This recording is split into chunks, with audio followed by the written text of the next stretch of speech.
Bonjour à tous, vous êtes bien sur l'émission Autour du handicap sur Radio Sud Besançon et c'est Magali qui vous parle. Alors aujourd'hui, on va parler de l'AVC pédiatrique. Donc l'AVC pédiatrique, c'est l'AVC chez les enfants. Hein. Alors il y a beaucoup de personnes qui connaissent même pas l'AVC pédiatrique, qui savent pas que ça peut toucher les enfants. Mais il y a 78% des Français d'ailleurs qui connaissent pas l'AVC pédiatrique. Mais il y a quand même 1000 enfants et nourrissons chaque année qui font des AVC. Donc là, c'est quand même important d'en parler. Voilà. Et donc, je vais commencer à parler de l'histoire de mon fils parce que je suis aussi maman d'un enfant qui a fait des AVC. Et ensuite, on prendra des témoignages d'autres mamans qui nous parleront chacune de leur histoire. Et puis, à la fin, on prendra le témoignage de Bruno Boulard qui fait des défis humanitaires pour les enfants souffrant d'AVC. Voilà. Alors, donc, moi, l'histoire de mon fils qui s'appelle Léo, qui a 8 ans aujourd'hui, en fait, il a fait à 9 mois et demi un premier AVC. En moins d'un an, il en a fait 4. Et du coup, il est polyhandicapé. Il est handicapé à plus de 80%, c'est-à-dire qu'il ne tient pas assis. Il ne peut pas se mettre debout. Il parle très peu. Enfin, il fait beaucoup de progrès maintenant, mais voilà. Il a du mal à se servir de ses mains. Enfin, il lui faut une assistance toute la journée, 24 heures sur 24, parce que c'est comme s'occuper d'un nourrisson, mais un nourrisson qui fait 21-22 kilos. Voilà. Donc, lui, il a pendant 5-6 ans, on n'a pas su ce que c'était. C'est pourquoi il a fait des AVC, hein, parce qu'il y a plein d'enfants qu'on va avoir les témoignages là, qu'ils ont toujours pas de réponse à pourquoi ils ont fait des AVC. Et nous, 5-6 ans après, on a enfin su. En fait, c'est une maladie qui s'appelle la maladie de Moya-Moya. C'est très rare, c'est 10% en Europe. 2% en Europe et 10% au Japon. Donc, c'est très, très rare. Et on a su parce que le papa en est décédé en janvier 2018. Et du coup, on a refait des recherches. Et voilà, à l'hôpital Necker, on s'est aperçu qu'en fait, les deux, le papa et le fils, avaient la maladie de Moya-Moya. Voilà. Donc, moi, je voudrais parler surtout de comment que ça s'est produit pour s'il y a des moments que ça leur arrive, qu'elles pensent peut-être que ça peut être ça. Eh ben, mon fils, en fait, il avait 9 mois et demi. C'était au temps des dents, hein, quand ils font leurs dents. Donc, il pleurait. Je pensais que c'était les dents. Et puis, moi, j'avais 42 fièvres, j'étais malade. Donc, c'était plus dur encore pour moi. Alors, du coup, je l'ai porté pendant 5 heures comme ça pour essayer de le calmer. Pour finir, j'avais plus de force, donc je l'ai assise dans le lit. Et à 9 mois et demi, il tenait assis normalement, et c'est là que je me suis aperçue qu'en fait, il avait un bras qui pendait. Et j'ai pensé que c'était son grand frère en jouant qui lui avait démis l'épaule. Enfin voilà, on cherche. J'ai appelé les urgences, quoi, et puis ils m'ont dit de venir. Alors il était 5 heures du matin. J'ai posé le grand chez les grands-parents. J'ai emmené le petit au mois de février. Ça glissait. Enfin, c'était vraiment pas évident. Et arrivé là-bas, on s'est aperçu qu'il y avait aussi la cuisse qui était paralysée et puis la bouche qui partait de travers, enfin tout le côté droit, quoi. Et puis on a fait scanner, IRM, et puis voilà, c'était un AVC. Donc on est parti à Besançon parce qu'on était sur de l'au départ. Mais voilà, ça peut être ça. Ces autres AVC, ça s'est produit avec par exemple les yeux qui partent de travers. Même s'il sourit et qu'il est normalement, il avait les yeux qui partaient de travers, donc c'était comme ça. Et puis sinon, il avait fait comme des sortes de convulsions, que tout son visage tremblotait. Voilà. Donc ça, c'est important de reconnaître pour les mamans à qui ça peut arriver. Ça peut arriver à n'importe quel âge. Ça peut arriver dans le ventre de la maman. Je crois qu'il y a 300 000 cas en France. Je sais plus exactement les chiffres, mais après, on s'en moque. L'important, c'est que ça peut arriver. Ça peut arriver dans le ventre de la maman. Ça peut arriver à la naissance. Parfois, c'est même pris pour une mort du nourrisson. Dans le temps, il y a plein de morts du nourrisson. Je pense que voilà, c'était mal diagnostiqué.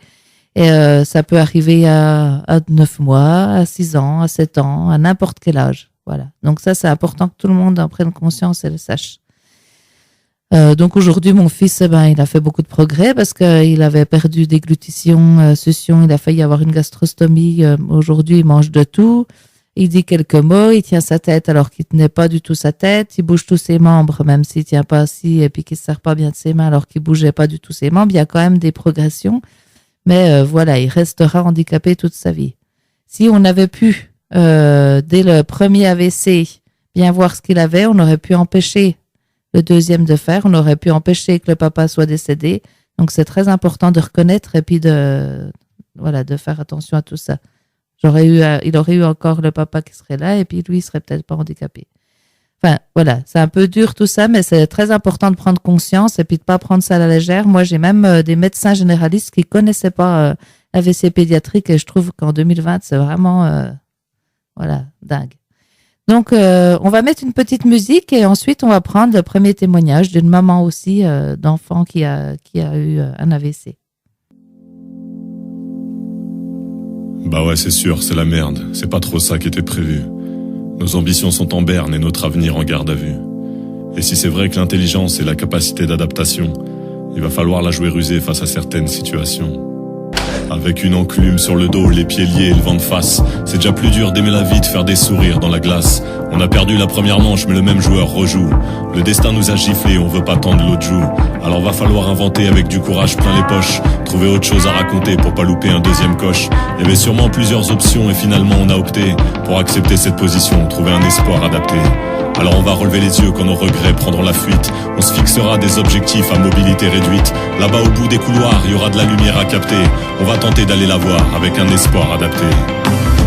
Can you hear me? I am awake. Can you see all the fights that I've been through? My eyes don't lie. I reached the light and hope will guide me. Un espoir adapté, c'est l'envie de croire qui résiste. Même en milieu hostile, c'est la victoire qui existe. C'est 5 potes un peu perdus qui tentent de battre encore des ailes. C'est retrouver le bout de la sueur entre deux barres parallèles. Un espoir adapté, c'est de l'espoir bousculé. Parce qu'on est dos au mur, il n'y a plus de place pour reculer. Comme un instinct de survie, on pense encore à avancer. À la fin de quelque chose, il y a bien un truc à commencer. Après avoir nagé au cœur des points d'interrogation, on va sortir de la torpeur, certains diront reconversion. Là-bas au bout des couloirs, il y aura de la lumière à capter. On va tenter d'aller la voir avec un espoir adapté. I've been trying to let it go, been trying to free my soul, but all the friends that I have lost and all the scars that I have left, my body embodies all my sorrows, my bones mirror my own morals. Now I don't need nothing more than to feel my heart pounding. I'll hold on to this second chance, I'll breathe it. Retrouver un espoir sans oublier ceux qui saignent. Car dans cette quête on n'est pas tous logés à la même enseigne. Moi j'ai eu ma deuxième chance et même si je peux la rendre belle, je pense souvent à la tristesse du dernier sourire de Noël. Un espoir adapté c'est faire le deuil de tous les autres. Sourire encore, ne serait-ce qu'en hommage à tous les nôtres. Ceux qui étaient là, qui m'ont porté au propre comme au figuré. Ceux qui ont adapté leur vie pour rendre la mienne moins compliquée. Can you hear me? I am awake. Can you see all the fights that I've been through? My eyes don't lie. I reach the light and hope will guide. Can you hear me? I am awake. Can you see all the fights that I've been through? My eyes don't lie. I reach the light and hope will guide me.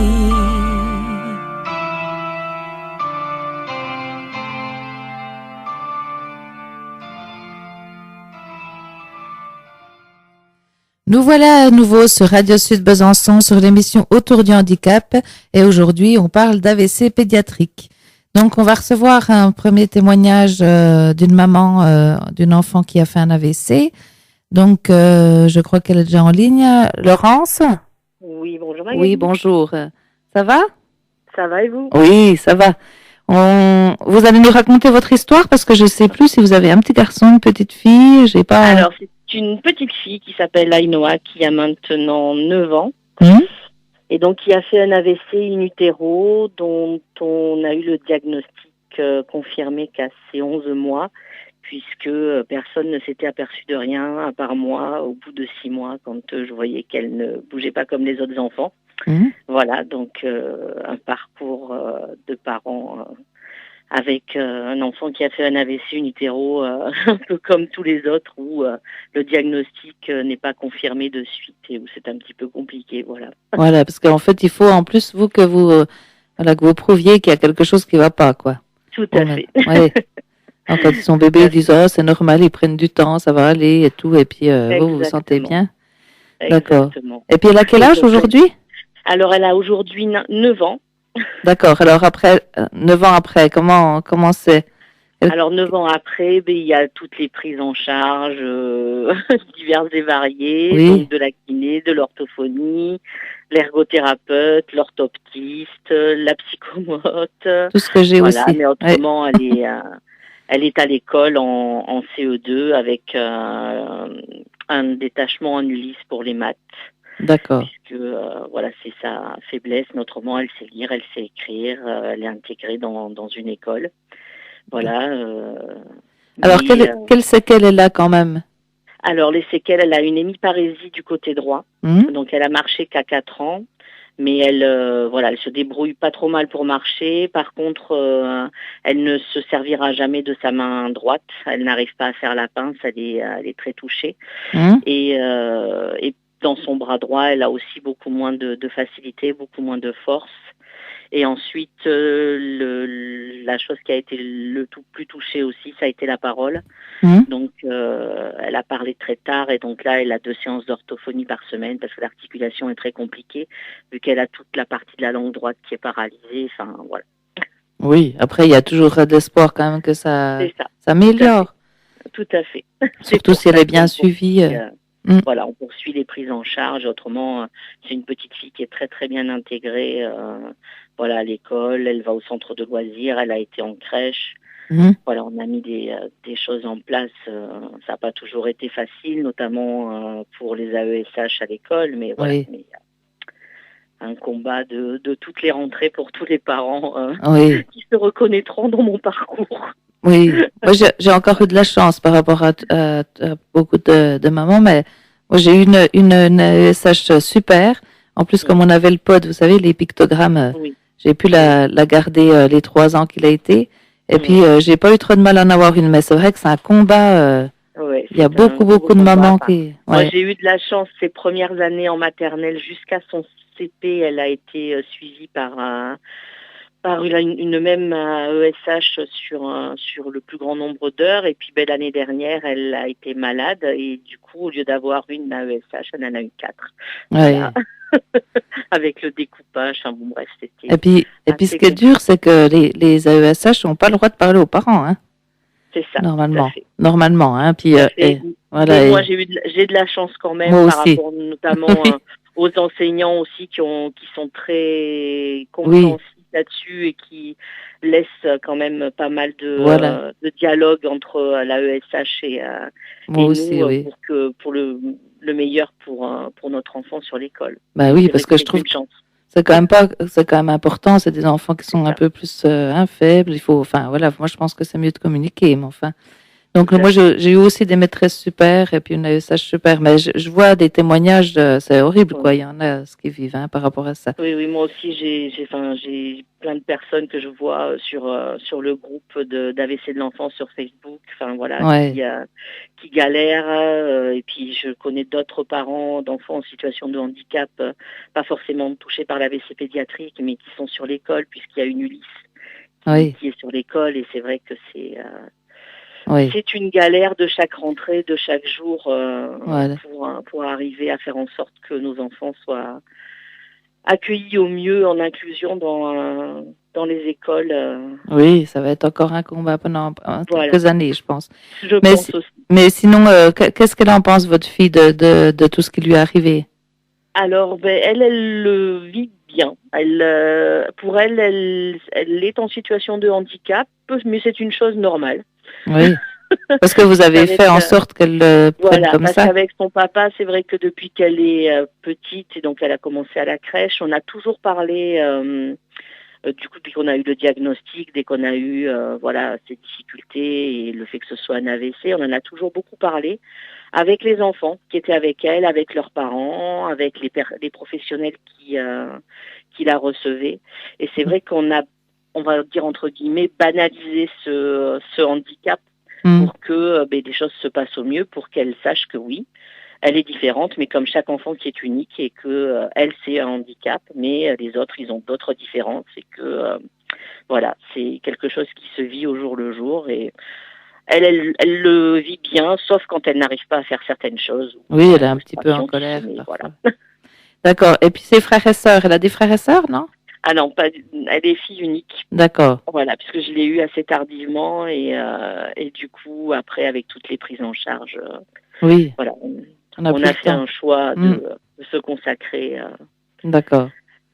Et puis elle a peut-être des cousines, des gens autour, tout ça. Oui, elle a des cousines, tout à fait. Et ça se passe très bien. Et voilà. D'accord.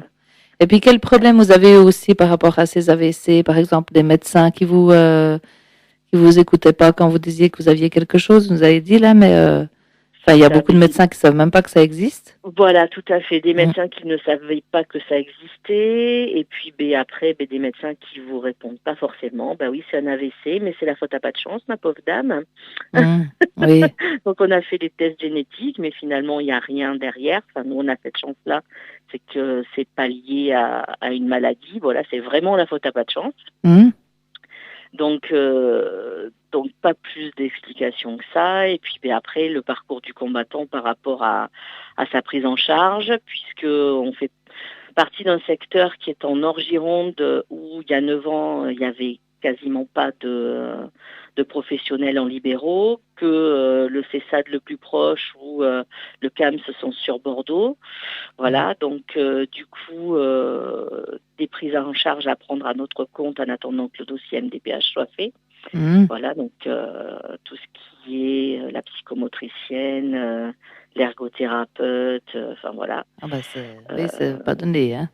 Voilà, très peu accompagné là-dessus et c'est vrai que c'est pour ça que j'essaye d'en parler au maximum pour que les parents qui sont concernés n'hésitent pas à contacter les gens qui ont déjà vécu ça et qu'ils aient un soutien parce que on est vite perdu, submergé, à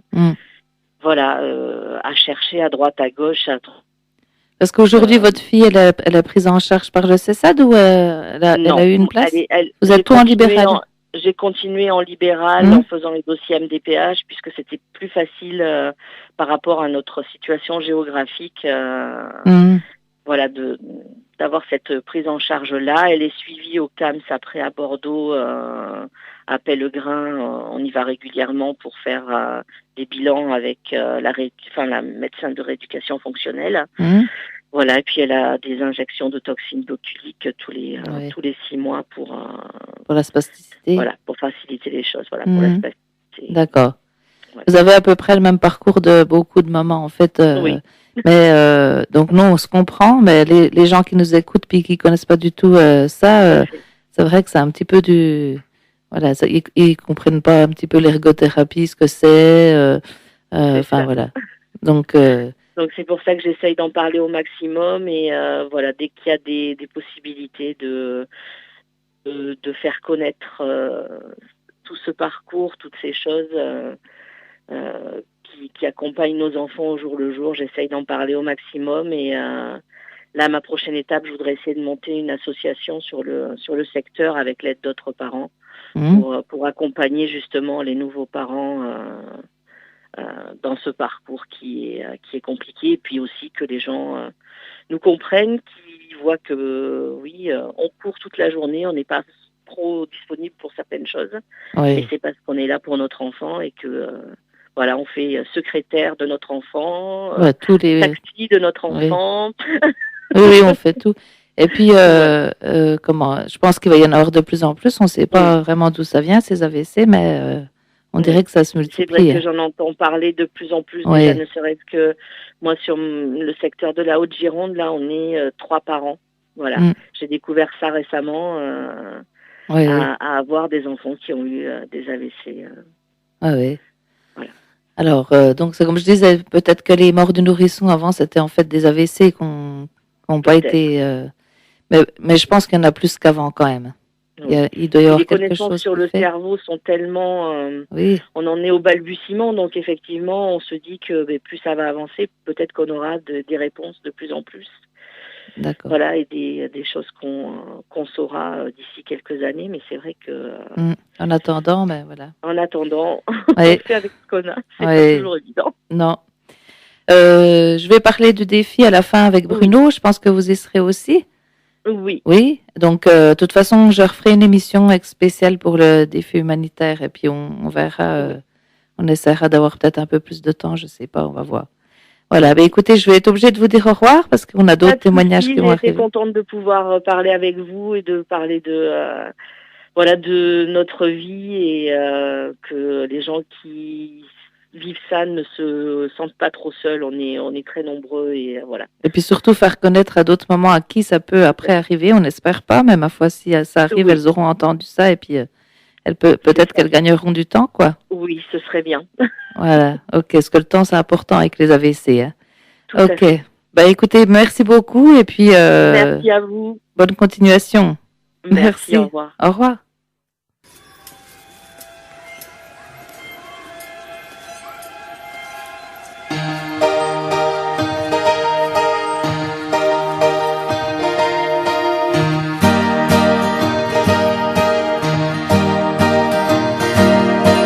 Sur la plage, une enfant que sa mère amenait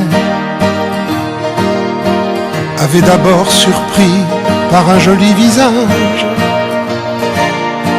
si ingénu, si fin, probablement jamais on avait vu si reposant, si sage. Mais il fallut bientôt se rendre à l'évidence. Une chose intriguait, sorte d'inélégance, que cet enfant avait, sans le vouloir, la tête un peu penchée sur le cou s'inclinant. La grève en un instant avait paru glacée, et le panorama des sables enlacés, tandis que de la mer je regardais la mer, tandis que de la mer je regardais la main.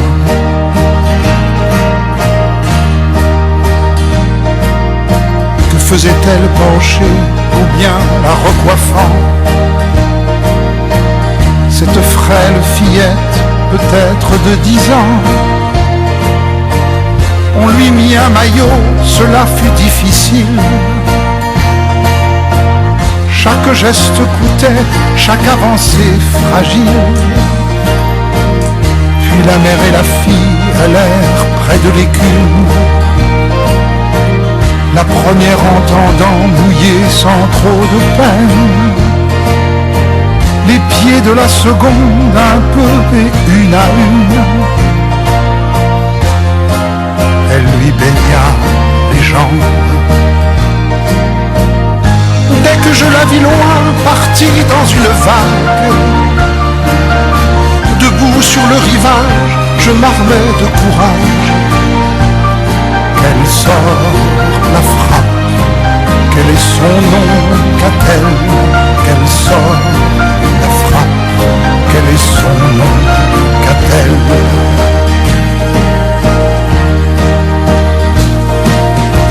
Jusqu'à ses premiers mois, me répondit la mère. De loin, pareille aux autres, elle était identique. Elle paraissait normale, et puis, soudain, dit-elle, chacun s'est rendu compte qu'elle ne mangeait pas seule. Tenue, lavée, monsieur, ne le voyez-vous pas? On lui passe à son pied ce qu'elle ne pourrait pas. Une simple sandale qu'elle ne saurait lasser, tandis qu'on lui secoue le sable qu'elle avale. Je suis rentré nerveux, inconsolé, rageur, ne sachant le pourquoi de cette iniquité. Inquiet, je l'ai guetté, cette lointaine amie. Inquiet, je l'ai guetté, cette lointaine amie. Car je me sens moi-même aussi vite affolé, prêt à pleurer, perdu, aussi mal aguerri, hanté hanté par tant de choses, peut-être similaires, hanté par tant de choses, peut-être similaires. Sur la plage, une enfant que sa mère amenait. Bonjour, vous êtes à nouveau sur Radio Sud Besançon sur l'émission Autour du handicap avec Magali qui vous parle. Et là, on va prendre un autre témoignage pour l'émission sur l'AVC pédiatrique. Donc, on va parler avec Frédéric. Bonjour Frédéric. Frédéric, vous êtes là? Oui, bonjour. Oui, je suis là, bonjour. Bonjour. Donc, vous êtes maman aussi d'un enfant qui a eu un AVC. Donc, par contre, je ne sais plus si c'est une petite fille ou un petit garçon. Oui, c'est une petite fille. D'accord. Est-ce que vous pourriez nous raconter son histoire? Oui, bien sûr. Donc, par contre, on vous entend mal. Vous parlez bien dans le téléphone, là? Oui, mais sinon, je peux mettre le haut-parleur. Non, le haut-parleur, surtout pas. C'est encore pire avec le haut-parleur. D'accord. Donc, c'est une petite fille qui est née en janvier 2012, qui aurait fait probablement son AVC dans mon ventre. Et, comment dire, elle a, comment dire, une hémiplégie à gauche. Elle a un suivi pluridisciplinaire en libéral. Oui. Qu'est-ce que je peux dire d'autre? C'est une petite fille qui est très joyeuse, très intelligente. Elle aime, comment dire, aller à l'école. On fait, par souci d'organisation au niveau des thérapies et puis du manque de volonté de la part des institutions, nous faisons le CNED partagé. Oui. Donc, elle va à l'école tous les matins. Oui. Et l'après-midi, ça se partage entre les thérapies et le CNED. D'accord. Et puis, comment vous êtes aperçu qu'elle avait eu ses AVC? Enfin, comment ça a commencé? Alors, c'est-à-dire que, donc, moi, j'ai eu 6 enfants. Les 6 ont été en pédiatrie, parce que je fais que des petits bébés. Et pendant 15 jours, personne s'est aperçu qu'il y avait un problème. Il n'y a que moi qui disais que c'est la 5e de la fratrie. Et je disais, c'est bizarre, il y a un problème, il y a un problème. On me disait que non, bon. Et, comment dire, elle ne me regardait pas. Elle suivait pas d'objet. Donc, je suis retournée voir la pédiatre. Et je lui ai expliqué mes doutes. Donc, j'ai été voir 4 ophtalmos différents, dont un m'a dit qu'elle avait le syndrome de Beauvieux, qui est un syndrome qui fait que les enfants, ça va jusqu'à la cécité, en fait. Hein. Et entre 6 et 8 mois, les enfants recouvrent la vue, ou pas. D'accord. Et donc, à la suite de ça, il y a eu une IRM de programmée. Et donc, on a su fin août qu'elle avait fait un AVC autour de la naissance. Donc, moi, je pense que c'est le jour de sa naissance parce qu'il y a eu un problème. Ils ont pensé à un problème cardiaque et en fin de compte, son cœur battait bien. Mais personne s'est inquiété de la suite, en fait, de ce problème qu'il y a eu pendant l'accouchement. C'est souvent, je m'aperçois que c'est souvent, en fait, les mamans sont pas bien écoutées et nous, ils pensent qu'on s'inquiète pour rien, souvent et tout. Et puis, il devrait y avoir aussi le côté humain qui rentre en compte, parce que là, c'est trop dans les bouquins ce qu'ils ont appris, et puis pas assez... C'est ça. Et à contrario, ils m'ont pressé comme un citron pour mon 6e enfant, de peur que la même chose arrive, en fait. Donc là, c'était pas nous, en fait. Hein. Donc, bon, ma 6e enfant n'a rien du tout. Mais ce que je veux dire par là, c'est que être trop prévenant ou pas assez, il faut un juste milieu, en fait. Oui. Mais bon, c'est-à-dire que quand elle a été en pédiatrie, ce que je regrette, c'est que personne n'ait pensé, au vu des symptômes, c'est-à-dire l'enfant qui tète pas, l'enfant qui fait que dormir, c'est déjà des symptômes qui peuvent alerter, en fait. Oui. Et pour eux, non, elle était fatiguée de l'accouchement, ou elle était saignante, ou... Alors bon, un nourrisson qui vient de naître saignant, moi je veux bien, mais enfin bon... Oui. Ça voilà, quoi. Non, mais puis ils écoutent pas assez les ressentis des parents, les ressentis des... Voilà, c'est vraiment... on n'est rien, quoi. Hein. Non, Moi, j'ai ça, vécu c'est- ça aussi à l'hôpital. Même encore maintenant, hein, elle est Ouais. suivie à Robert Debré à Paris. Ça fait 5 ans maintenant que je demande à ce qu'elle fasse un EEG sur 24 heures parce que je soupçonne une épilepsie nocturne. Mhm. Et elle me le refuse parce que quand elle la voit la journée, elle me dit elle va très bien. Ouais. Elle la voit un quart d'heure une fois par an. Et Mhm. elle me dit c'est pas la peine, elle va bien.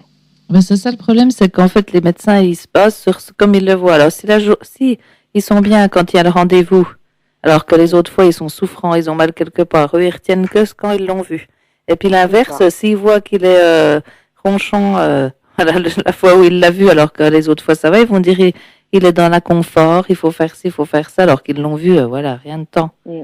Ils écoutent ça. pas, nous, on est avec eux 24 heures sur 24, on a nos pressentiments de moment qui sont souvent justes quand même. Et Oui. ils ne nous écoutent pas. Non. C'est Non, c'est non, vraiment mais- dommage qu'il n'y a pas d'avancée Oui. là-dessus. C'est ça. Oui. C'est ça.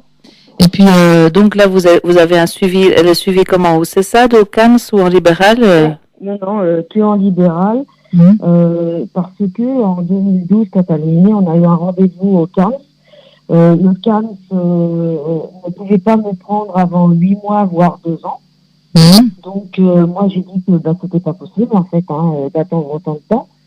Et donc, je suis passée directement en libéral et j'ai cette équipe depuis 8 ans, en fait. Hein.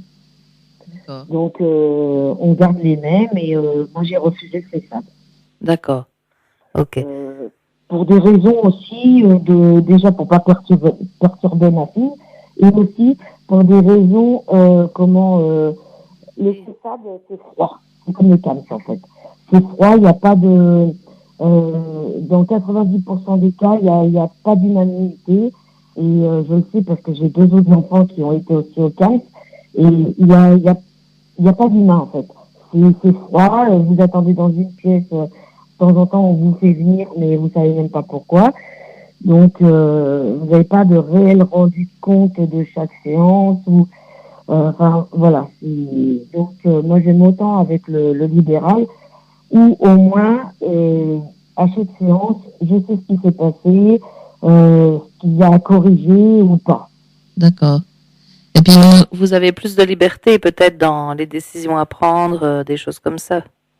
C'est ça, en plus, au niveau des horaires et tout.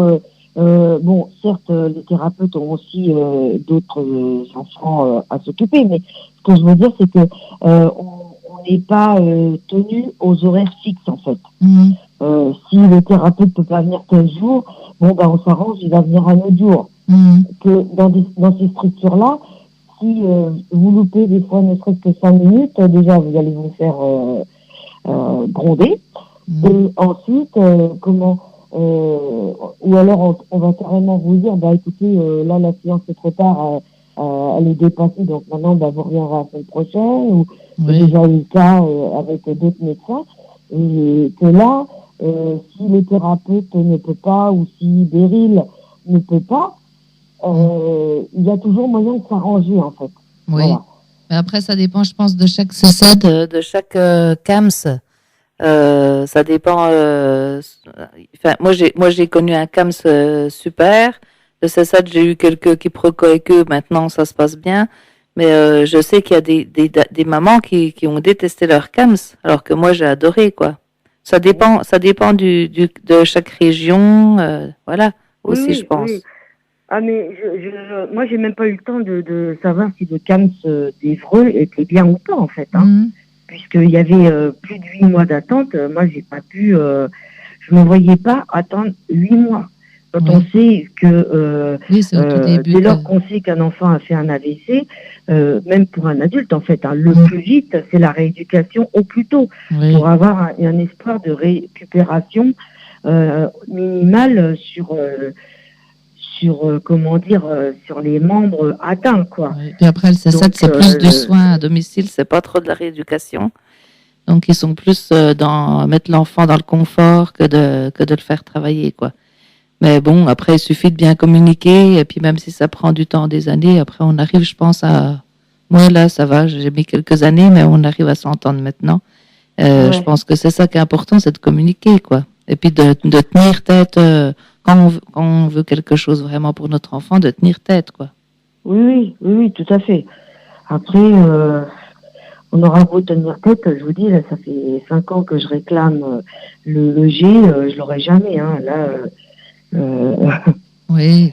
je Il suis faut même essayer passée avec par un mon autre médecin médecin. traitant. Il faut essayer avec un autre médecin si ça va pas avec celui-là. Oui, non, mais j'ai essayé. Ah oui. J'ai essayé, mais ça ne marche pas. Ça ne marche pas parce que, comment dire, on me dit toujours qu'il faut faire l'EEG le plus simple au départ, sauf que, comme c'est une enfant qui prend déjà de la mélatonine, déjà à 6 mg, donc déjà on est très haut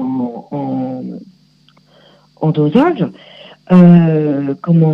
Le dernier EEG qu'on a fait, c'était en 2016. Elle avait pris donc 2 gélules, donc on était déjà à 12 mg. On est donc à la pas dormi, rien. Donc l'EEG caduque, hein, puisque il faut les 3 phases de réveil, d'endormissement et d'éveil.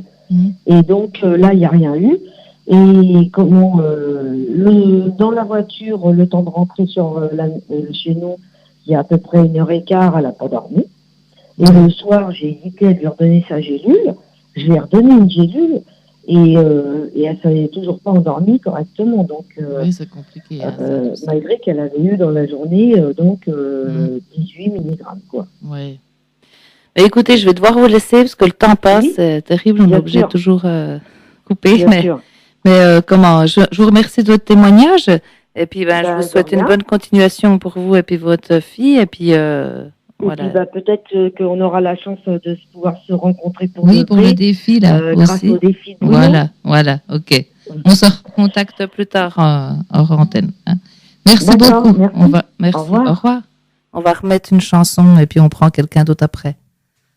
Un tatouage sur la peau, des cicatrices sur son dos, un passé bien à elle, la demoiselle. La vie bascule un beau matin, nouveau décor, nouveau chemin, un carrefour, une hirondelle, la demoiselle.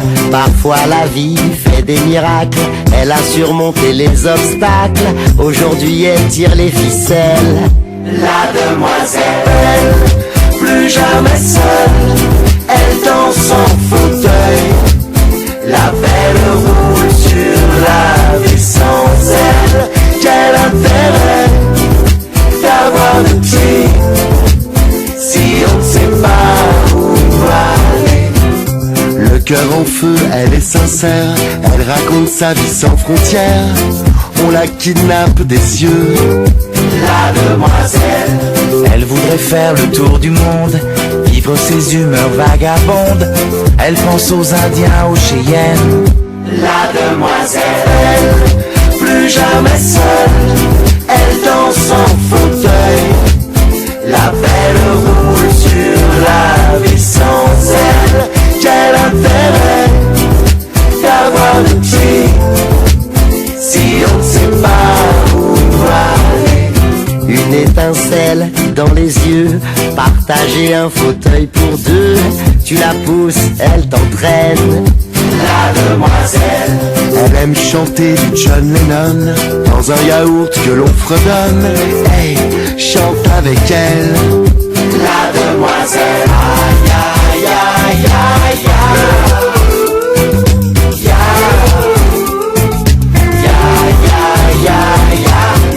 Un peu Marley, une vieille sono. Ciao, bye bye, la vie solo. Des rencontres à l'appel, la demoiselle. Si tu la croises sur la route, tu verras, ça fait aucun doute. Tu voudras partir avec elle, la demoiselle. Aïe, aïe, aïe, aïe, aïe. Ya, ya, ya, ya, ya. Aïe, aïe, aïe, aïe,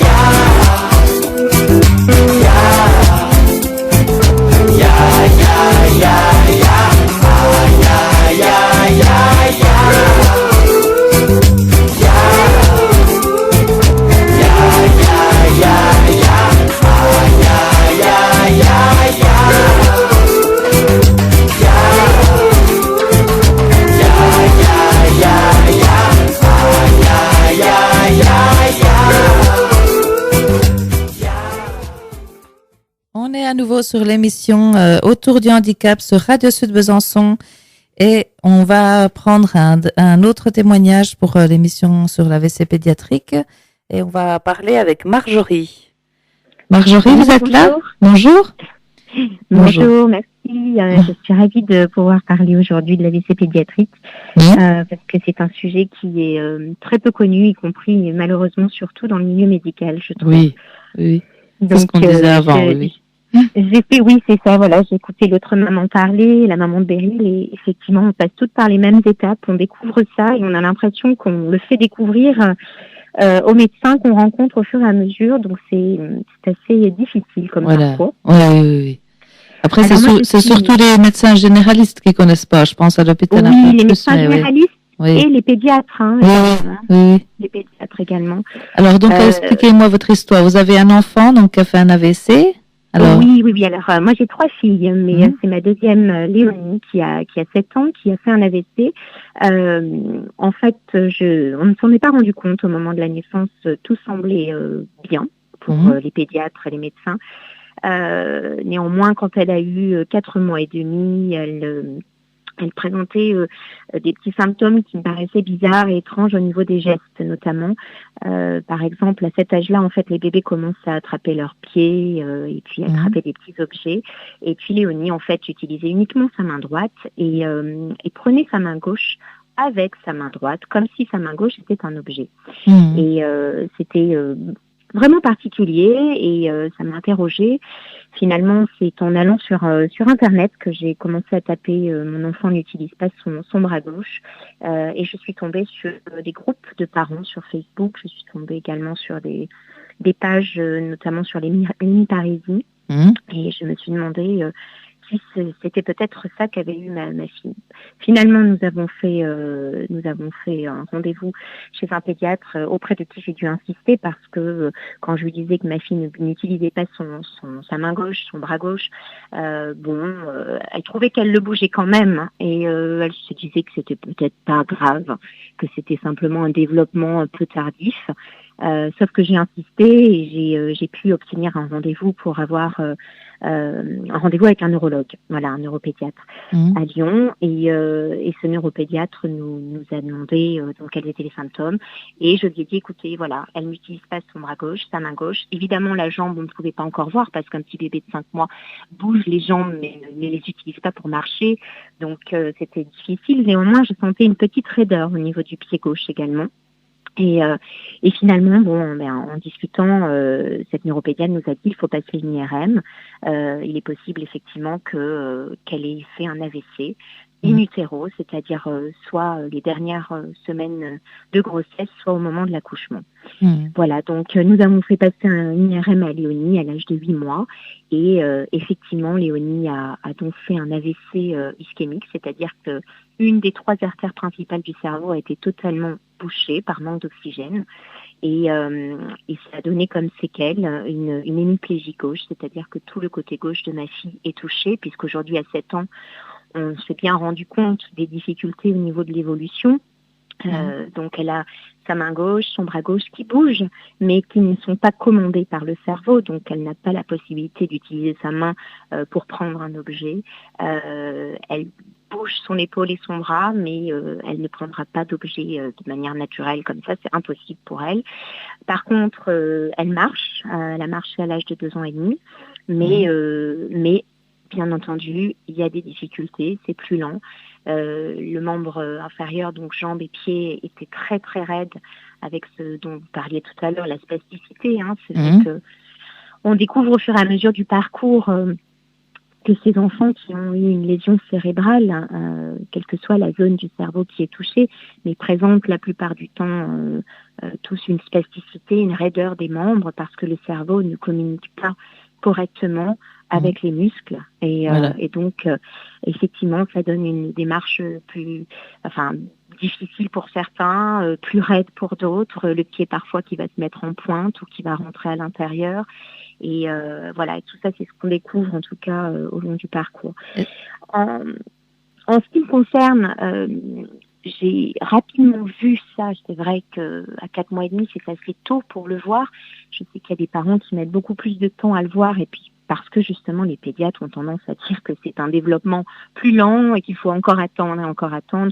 Et moi, le message que je veux faire passer aujourd'hui, c'est vraiment, si vous avez le moindre doute en tant que parent, s'il y a même une petite chose et qu'un médecin ne vous écoute pas, ne surtout pas hésiter à aller en voir un deuxième, un troisième, un quatrième, jusqu'à ce qu'on vous écoute. Et leur exiger un IRM, quoi.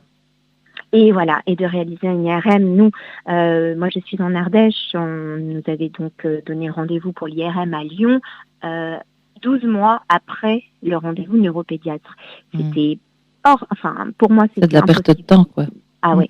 Donc du coup, comme je suis niçoise, nous sommes descendus sur Nice et nous avons eu l'IRM dans les 2 mois qui suivaient. 1 mois et demi après, nous avions l'IRM. Parce qu'il était insupportable pour moi de devoir attendre aussi longtemps pour avoir une réponse.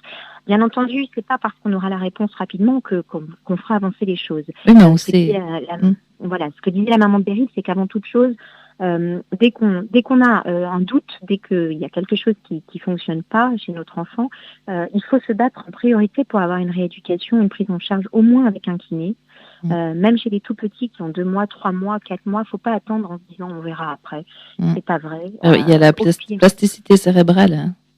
Bien sûr, parce qu'effectivement, voilà, cette plasticité cérébrale, cette capacité que les petits bébés vont avoir à recréer des connexions au niveau du cerveau, c'est extrêmement important de ne pas perdre de temps. Et je trouve que, enfin voilà, ce qui ressort souvent des témoignages de parents, c'est qu'on n'est pas, d'abord on ne sait pas si c'est un AVC ou pas. Alors comme on ne sait pas, on nous fait pas patienter, attendre.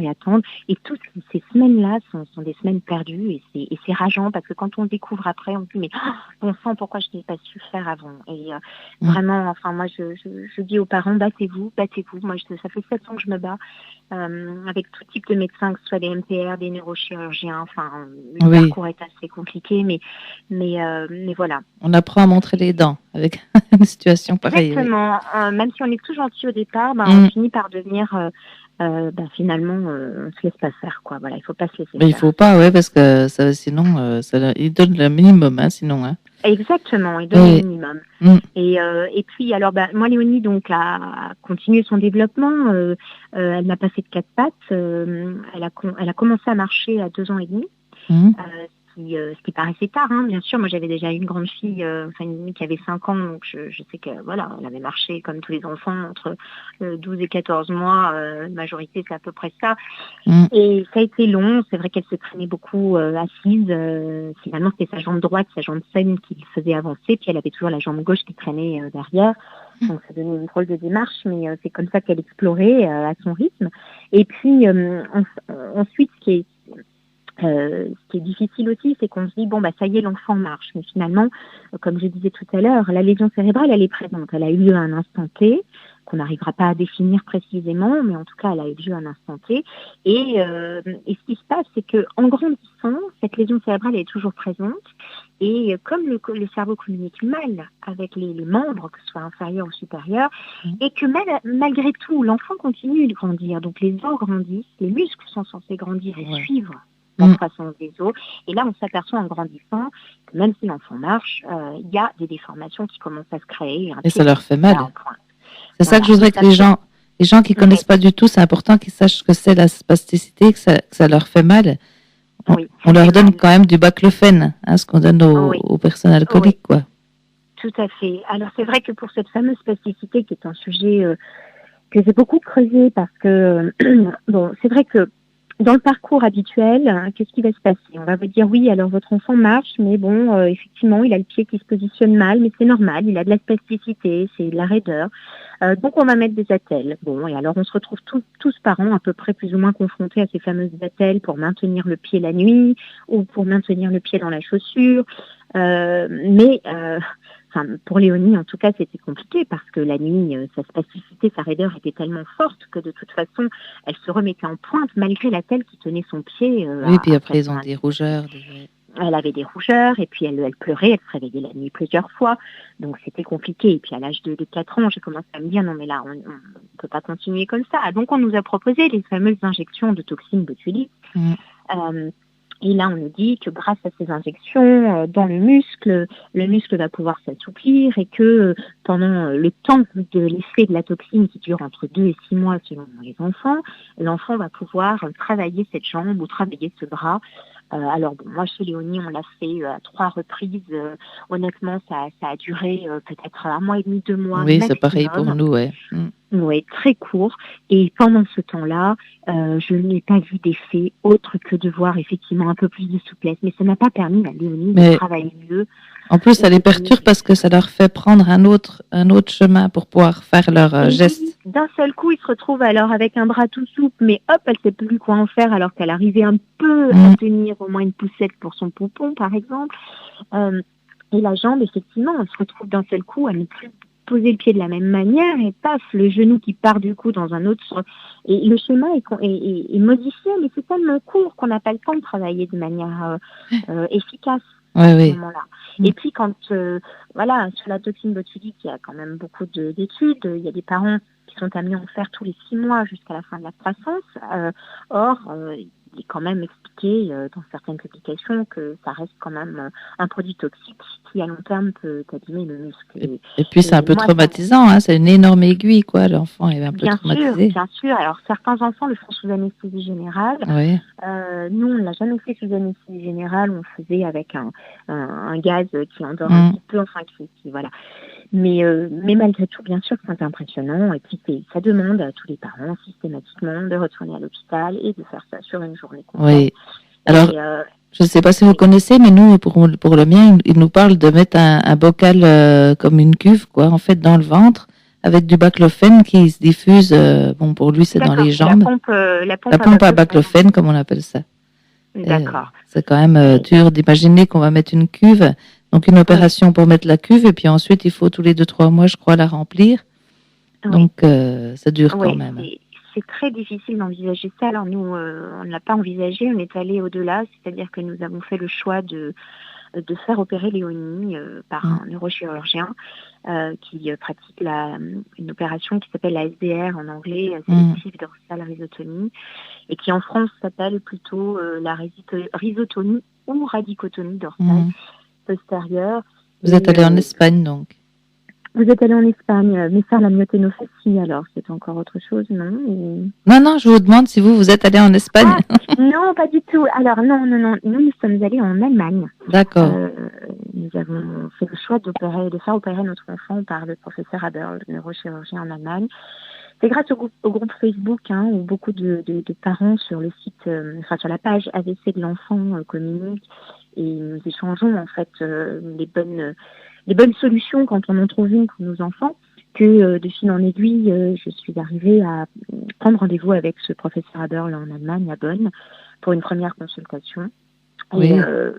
Et là, nous avons fait le choix donc, de faire une neurochirurgie, c'est-à-dire que c'est une opération qui intervient au niveau de la moelle épinière et qui permet aux neurochirurgiens de tester les nerfs sensoriels, c'est-à-dire les petits fils qui transmettent la communication entre le cerveau et les muscles, de les tester pour voir si justement ils étaient trop spastiques ou pas, et de sectionner, c'est lui qui fait le choix de sectionner une majeure partie des nerfs sensoriels touchés pour réduire, voire enlever cette spasticité. C'est vrai qu'à aujourd'hui, Léonie a été opérée il y a 1 an, et sur la jambe gauche, elle n'a plus ou alors une petite infime spasticité.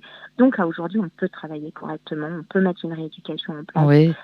Efficace et c'est vrai que c'est une démarche qui est lourde, qui est très très dure personnellement pour un parent d'emmener son enfant se faire opérer, et ça fait peur, c'est toujours difficile, mais en tout cas nous sommes ravis d'avoir fait ça et de ne plus être prisonniers de cette spasticité pour la jambe. En tout cas pour le bras, c'est encore autre chose. Moi j'ai après le problème qu'il a la maladie de Moya, pardon, et puis qui est incompatible avec beaucoup d'anesthésiens, donc ça fait voilà une peur en plus. Voilà. Oui. Alors après effectivement, moi je ne fais pas de promotion pour cette opération. Je dis simplement que pour la spasticité, il existe quelque chose de Oui, puis pour vous ça a bien fonctionné et puis vous en êtes contente. Que de passer par ces injections. D'accord. Après, pour en venir à l'AVC pédiatrique, en tout cas aujourd'hui, je pense qu'il y a vraiment un manque de formation auprès du personnel soignant, des auxiliaires de puéricultrices, des infirmières, des gynécologues, parce que enfin et même des sages-femmes, parce que réellement, quand j'ai accouché, on a pris mon bébé que je trouvais un peu, comment dire, un peu mou. Alors c'est vrai que l'accouchement était très rapide, donc on m'a dit non, mais elle est sonnée, l'accouchement est rapide. Finalement, ils l'ont gardée pendant un petit quart d'heure, ils l'ont réchauffée parce qu'elle avait des trémulations. Et moi, à l'époque des trémulations, je me dis mais qu'est-ce que c'est? On me dit c'est rien, ce sont juste des petits tremblements. Le bébé a été secoué par cet accouchement rapide. C'est rien. Et puis finalement, 4 mois et demi après, je découvre qu'il y a un dysfonctionnement, qu'elle regarde sa main gauche comme si c'était un objet. Et là, je commence à creuser le sujet et finalement, il se pourrait certainement que ce n'était pas des trémulations, mais des convulsions. Oui. Et ça, nous, en tant que parents, comment faire la différence entre une convulsion et une trémulation au moment où on vient juste d'accoucher, évidemment, on n'est pas là pour ça. Donc on fait confiance. Sauf que l'erreur est humaine, la formation manquante, des personnes susceptibles d'être là pour vous dire c'est ça, peuvent se tromper de diagnostic, tout simplement. Si on avait vu tout de suite que c'était des convulsions, on aurait peut-être fait des examens poussés dans les heures qui suivaient, on aurait peut-être pu. D'accord. Cas, je vais être obligée de vous couper parce qu'on va être obligé de prolonger un peu l'émission, elle va dépasser un peu des 14 heures, mais j'ai encore Bruno à appeler. Et puis je voulais juste, pendant qu'on parlait de ça, parce que je voulais en parler de toute façon. Il y a une page Facebook qui s'appelle Pour une campagne publique de santé contre l'AVC qui a été faite pour que justement il y ait une campagne publique qui se passe chez les médecins, à la télévision, partout. On parle de l'AVC, mais on parle pas de l'AVC pédiatrique. Donc il y a une pétition qui passe sur la page là pour une campagne publique de santé. D'accord. Contre l'AVC. Voilà, que les gens sachent. Parce que c'est important quand même. Voilà. Oui, parce que l'AVC pédiatrique, on en parle si peu et on parle vraiment de l'AVC pour adultes. Or, ça existe. Voilà. Ça existe vraiment. Ok. Très bien. Écoutez, merci beaucoup de votre témoignage. Je suis désolée de vous couper. On en parlera bien encore un moment, mais voilà. Si les parents veulent en tout cas se renseigner, j'ai une page Facebook qui s'appelle Les ailes de Minibelle, tout attaché, et je parle de ma fille avec beaucoup de vidéos, de témoignages, c'est gratuit, il n'y a pas de choses à payer. Mais voilà, ça donne des informations pour ceux qui veulent creuser un peu le sujet. D'accord, merci. Beaucoup. À bientôt. Merci. À bientôt, au revoir. Alors, on va passer une chanson et on a un dernier témoignage après. Fais des drôles de rêves. Voilà qui te lève pour courir sur la plage. Et c'est tout naturel. C'est un pouvoir étrange qui te donnerait des ailes. Tu lui ouvres les bras, tu cours quand elle t'appelle. Et tu danses. Enfin avec elle, tu danses,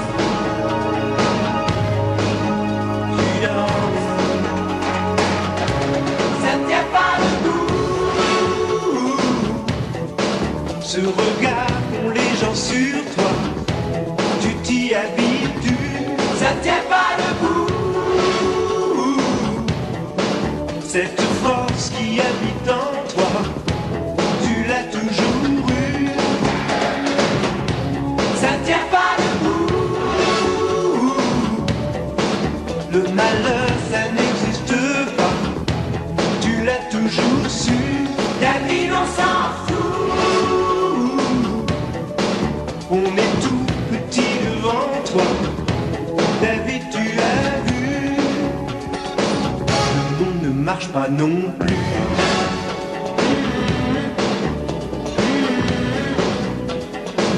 Le monde ne marche pas non plus.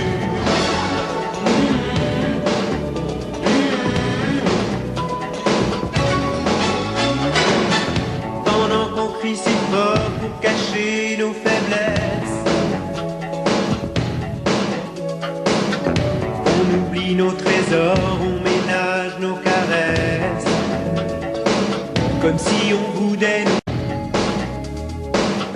Pourquoi se battre à mort pour sauver nos richesses? Quand toi dans tes silences tu refais tous les gestes. Et tu danses enfin avec elle. Tu danses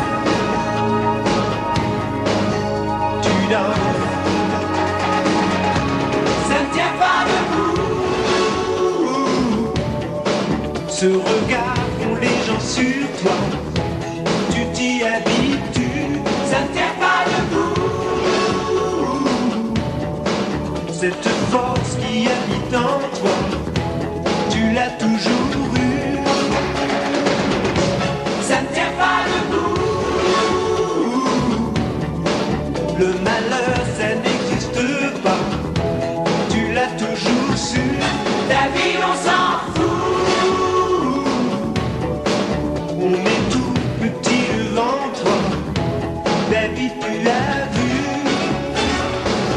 Le monde ne marche pas non plus.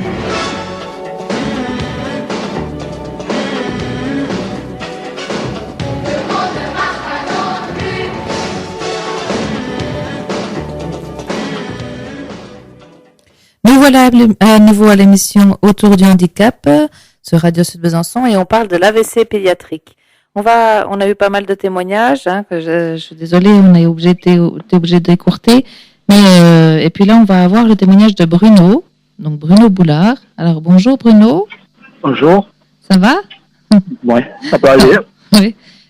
Donc Bruno, je t'ai fait venir témoigner parce que tu fais un des défis humanitaires pour les enfants qui ont fait des AVC. Oui. Donc tu as fait déjà plusieurs défis et puis tu vas en refaire un en avril 2021 parce que c'était normalement en avril là, mais avec le Covid, on a été obligé de repousser. Ouais, ça a été reporté. Voilà. Donc toi, tu as ton frère. Donc c'est pas pédiatrique, mais tu es touché quand même par les AVC. C'est ton frère qui a fait un AVC. C'est ça. Et puis, donc, ça t'a beaucoup touché. Enfin, raconte-nous, toi, ce que je suis en train de dire à ta place, là. Alors, explique-moi ton histoire. J'ai pas entendu. Explique-nous ton histoire. Comment t'es venu à faire des défis, tout ça. C'est une longue histoire. Hein. Après, disons que mon frère, ça a été la goutte qui a fait déborder le vase, on va dire. C'est que j'ai un neveu qui a eu une maladie à la infantile, une belle-sœur qui est décédée d'un cancer à 30 ans. Il y a eu plein d'événements. Et puis mon frère, avec son AVC, son grave AVC en septembre 2016, j'ai dit stop. J'ai essayé de faire quelque chose pour démontrer que dans la vie, il ne faut rien lâcher, il faut rester positif, il faut se fixer des objectifs. Et puis j'ai fait un premier défi, et puis derrière c'est suivi. Généralement quand on fait un défi, on en fait d'autres. Et puis j'ai rencontré le petit Léo, le petit Kerwan, Lali, et puis tout s'est enchaîné après derrière pour faire d'autres défis. Et là, je fais mon 4e défi en avril 2021. Donc tu as fait... Pour l'AVC en général et l'AVC pédiatrique en même temps. Oui. Car lors de cet AVC, il y aura une vingtaine de petits champions. Peut-être que d'ici avril 2021, il y en aura peut-être d'autres. Il y a des étapes qui sont sans enfants à l'arrivée. Il y a 20 petits champions victimes d'un ou plusieurs AVC qui vont participer à chaque arrivée d'étape, à raconter avec leurs parents, à raconter leur combat, le combat qu'ils mènent contre cette pathologie. En même temps, faire de la prévention, parce qu'il y a beaucoup de Français et beaucoup de personnes qui connaissent même pas les symptômes de l'AVC. Ça va jusqu'à 60% de la population française qui connaissent même pas les symptômes de l'AVC.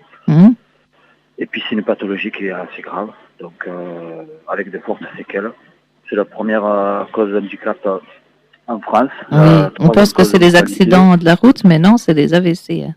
C'est des AVC. 150 000 personnes par an, dont 1000 enfants. Et puis donc tu as fait un défi pour mon fils et puis le petit Kerwan, c'était en 2018. 2018.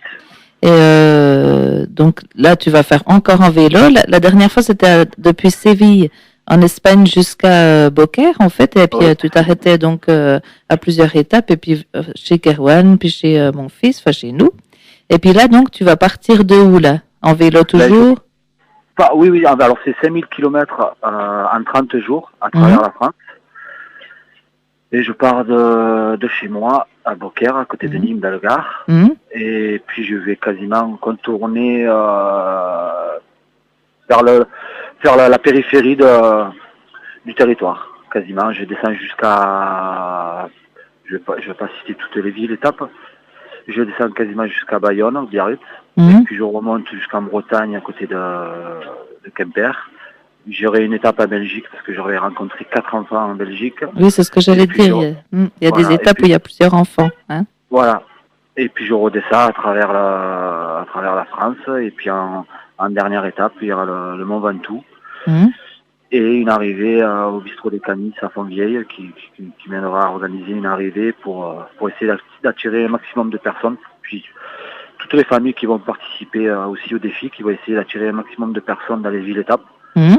pour parler de cette pathologie Mhm. qui touche tout le monde, peu importe notre niveau social, peu importe notre état de santé, peu importe notre âge.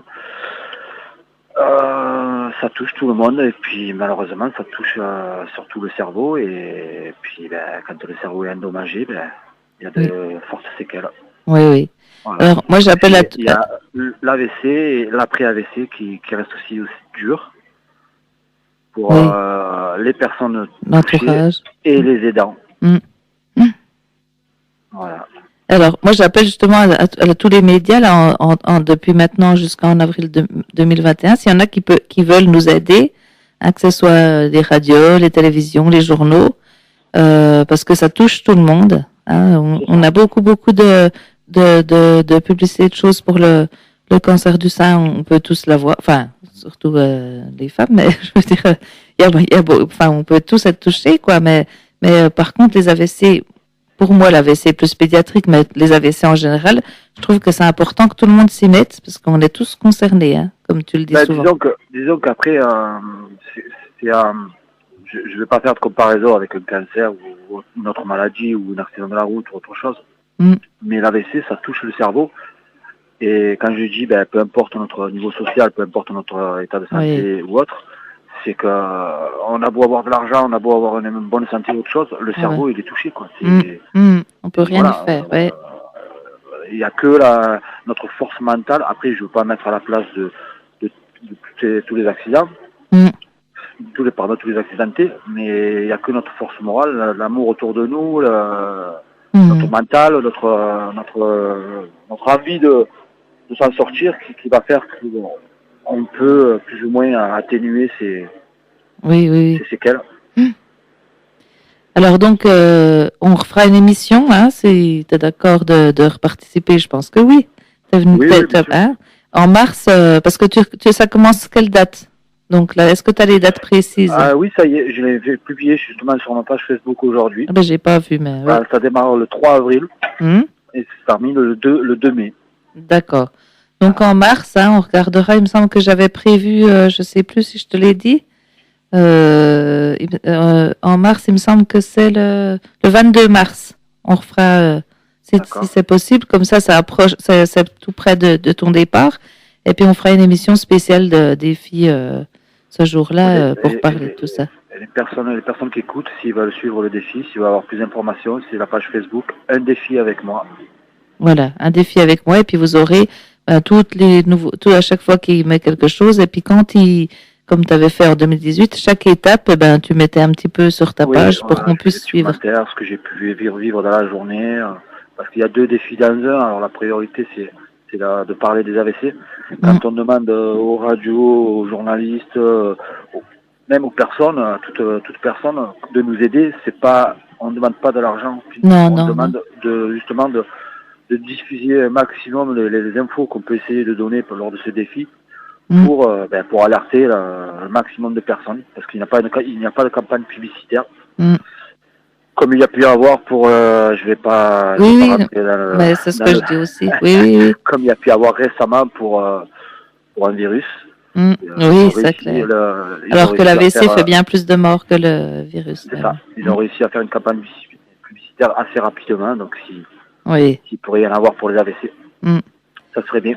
Oui. Et puis, moi, j'aimerais bien qu'une émission de télé régionale, on va pas dire, puisse te suivre un petit peu plus, parce que, je trouve que c'est dommage que tu sois pas même suivi chaque jour, hein. Voilà, que ça passe pas chaque jour pour te suivre.